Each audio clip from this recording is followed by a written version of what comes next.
Feel అయ్యారా?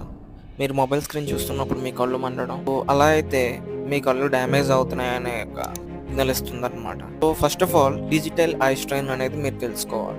మనం ఎప్పుడైతే మొబైల్ స్క్రీన్ వైపు చూడటం మొదలెడతామో కళ్ళు రెప్పలార్పడం అనేది తగ్గిపోతుందన్నమాట. దానివల్ల మన కళ్ళల్లో ఉన్న తేటతనం తగ్గిపోయి ఇరిటేషన్ రావడం మొదలవుతుంది. ఇది ఎందుకు జరుగుతుందంటే constant focus on a close objects. మన ఐ మజిల్స్ అనేవి బాగా అలసిపోతాయి. సో అండ్ ఈ బ్లూ లైట్ మర్చిపోకండి. సో బ్లూ లైట్ అనేది మీ నిద్ర సరిగ్గా పట్టకుండా అయితే చేస్తుంది. చాలామంది చెప్తున్నారు కదా ఈ మధ్య రీల్స్లో. సో పడుకునే ముందు ఒక గంట ముందు వరకు మొబైల్ అయితే చూడవద్దని. దానికి కారణం అయితే ఇదన్నమాట. మీ నిద్ర అనేది ఖచ్చితంగా స్లీప్ డిస్టర్బెన్సెస్ అనేవి ఎక్కువ అవుతాయి అన్నమాట. అలా కాన్స్టెంట్గా మొబైల్ స్క్రీన్ వైపు చూడటం వల్ల. సో లైట్ ఆపేసి మాత్రం ఫోన్ అయితే మీరు చూడటం అయితే తగ్గించేయండి. సో దీనికి సొల్యూషన్ ఏం లేదా అంటే సొల్యూషన్ అయితే ఉంది. మీరు